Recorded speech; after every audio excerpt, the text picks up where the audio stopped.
I bet you didn't know that sometimes, even when hope seems lost, a single word from Jesus can bring life back to what's gone. Ready for a story of faith and wonder? Let's dive in. Jesus and his disciples had just come back across the Sea of Galilee. There, a man named Jairus, a leader in the synagogue, rushed up, dropped to his knees and begged Jesus for help. His only daughter, just 12 years old, was dying. But as Jesus set off, crowds pressed in, slowing him down.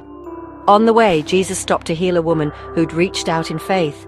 And right then, someone from Jairus' house arrived with heartbreaking news. Your daughter has died. Don't bother Jesus anymore.